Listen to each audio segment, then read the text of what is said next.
अच्छा, आपसे थोड़ी ही देर के बाद से महागठबंधन की बड़ी बैठक होने जा रही है, जिसमें महागठबंधन के 6 घटक दल शामिल होंगे। तो थोड़ी देर में महागठबंधन की जो बैठक है वो शुरू हो जाएगी। दीघा रिसोर्ट में मीटिंग होने वाली है, जिसमें आरजेडी, कांग्रेस, माले और वीआईपी के नेता मौजूद रहेंगे। तेजस्वी, बिहार कांग्रेस प्रभारी कृष्णा अल्लावरू के साथ सभी पार्टियों के बड़े नेता शामिल होंगे। सभी दलों के जिलाध्यक्ष और अन्य कमेटियों के सदस्य भी मौजूद रहेंगे। बैठक में विधानसभा चुनाव की तैयारियों को लेकर चर्चा होगी। सभी पार्टियों के कार्यकर्ताओं को टास्क दिया जाएगा।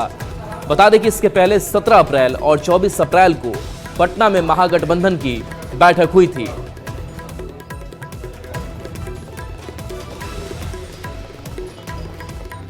और संजय हमारे साथ न्यूज 18 संवाददाता लाइव जुड़े हुए हैं। संजय, अब से कुछ ही देर के बाद से बैठक की शुरुआत हो जाएगी। कौन कौन से नेताओं की अब चहलकदमी दिखनी शुरू हो गई है, क्या अपडेट वहां से?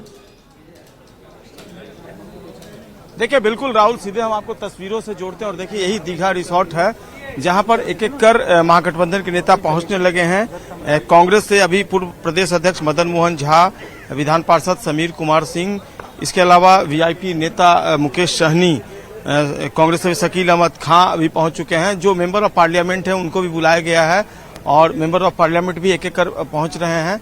और दीपांकर भट्टाचार्य भी इस वक्त तस्वीरों में नजर आ रहे हैं। तमाम नेता जो है वो पहुंच रहे हैं। हालांकि तेजस्वी यादव हो या कृष्णा अल्लावरू और या फिर कांग्रेस के प्रदेश अध्यक्ष राजेश कुमार, ये सभी नेता भी नहीं पहुंचे हैं और इनके पहुंचने के बाद ही बैठक जो है वो शुरू होगी। उनका इंतजार किया जा रहा है, देखना होगा ये नेता कब तक पहुंचते हैं। लेकिन तस्वीरों में तमाम विधायक जो हैं विभिन्न पार्टियों के वो भी नजर आ रहे हैं, मेंबर ऑफ पार्लियामेंट नजर आ रहे हैं और एक एक कर सभी लोग जो है वो पहुंचने लगे हैं। सांसद आरा भी हैं इस वक्त, आप देख रहे हैं यहाँ पर मौजूद हैं दीपांकर भट्टाचार्य के साथ। और बैठक में जो नेता हैं वो पहुंच रहे हैं कि कई महत्वपूर्ण एजेंडों पर आज चर्चा होनी है। हालांकि सीएम फेस कौन होगा और सीट शेयरिंग को लेकर कौन सा फॉर्मूला तय किया जाएगा, नेताओं ने कहा कि फिलहाल इसकी कोई जल्दीबाजी नहीं है, समय आने पर सारी चीजें तय हो जाएगी। यानी अंदर आज संवाद नाम दिया गया है इस बैठक का, यानी जो नेता पहुंचेंगे उनसे जो बड़े नेता हैं वो संवाद करेंगे, उनसे इंटरेक्ट करेंगे। जो आने वाले दिनों में कार्यक्रम चलाए जाने हैं महागठबंधन की तरफ से विभिन्न जिलों में, उसको कैसे मूर्त रूप देना है, इस पर विशेष तौर पर भी चर्चा होगी।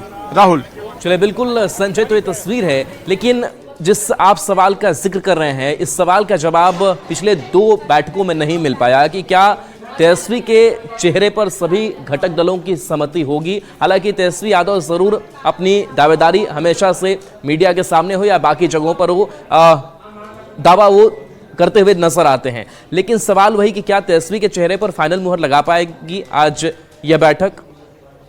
बैठक का एजेंडा कितना महत्वपूर्ण है? बहुत महत्वपूर्ण है। ये बैठक अपने आप में बहुत महत्वपूर्ण है। ये कोई सिर्फ नेताओं की, देखिए आमतौर पे गठबंधन की बैठक होती है तो पटना में नेताओं की बैठक होती है। इसमें बिहार के हर जिले से और हर जिले में जो गठबंधन के 6 घटक दल है, सभी दल के जिला स्तर के नेता आ रहे हैं। सभी मोर्चे पर जो हमारे साथी अगुवाई कर रहे हैं, किसान हो, मजदूर हो, छात्र, युवा, महिला, हर मोर्चे के लोग आ रहे हैं। तो हमें तो लगता है कि ये नेताओं का सम्मेलन है, पूरे बिहार के जमीनी नेताओं का। और जो बिहार में जनता की आकांक्षा है, बदलो सरकार बदलो बिहार, उसको साकार करने के लिए एक बड़ा जन संकल्प है। उस संकल्प को साकार करने के लिए बड़ा अभियान चाहिए। सामने चुनाव है और भाजपा जुमलेबाजों की पार्टी है, चुनाव को भी चुराने वालों की पार्टी है। वहाँ हर तरह के भ्रष्टाचार है, हर तरह के हेराफेरी है। तो वैसे में चुनाव, सीएम, इस कोई सवाल ही नहीं है। सीएम फेस तो 20 के भी चुनाव हम लोग लड़े थे, उस समय भी तेजस्वी जी का चेहरा आगे था, इसको लेकर के कोई बात नहीं। कहा कि चुनाव का परिणाम जब आएगा तब सीएम फेस नहीं, तो बिल्कुल हमने ऐसा नहीं, हमने कहा कि भाई चुनाव में बहुमत सबसे पहले चाहिए। हम सीएम करते रहिए और बहुमत से चूक जाइए तो क्या होगा। इसीलिए सवाल ये है कि बहुमत से हम लोग कुछ चूक गए थे पिछली बार, कोई अंदेशा नहीं है। अभी झारखंड ने दिखा दिया है, अभी जेएनयू के हमारे छात्र नौजवानों ने दिखा दिया है। दिल्ली की सरकार बीजेपी की हो सकती है। पहलगांव के बाद छात्रों से जब पूछा गया, छात्रों ने वहां वामपंथ पर भरोसा जताया। तो कोई संदेह का कोई नहीं है मामला। पूरा बिहार एक स्वर से कह रहा है, बदलो सरकार बदलो बिहार। चलिए बिल्कुल, तो बहुत भट्टाचार्य भाकपा माले खुलकर, के- बिल्कुल संजय, तो बहुत कुछ खुलकर दीपांकर भट्टाचार्य भी नहीं कर रहे हैं, कह रहे हैं कि सीएम फेस करते रह जाइए और बहुमत ना आए तो क्या करेंगे। हालांकि चलिए देखना होगा कि इस मीटिंग से और क्या कुछ बातें निकल करके सामने आती है। पढ़ेंगे आगे और देखिए अब बिहार में जो पत्र वाली सियासत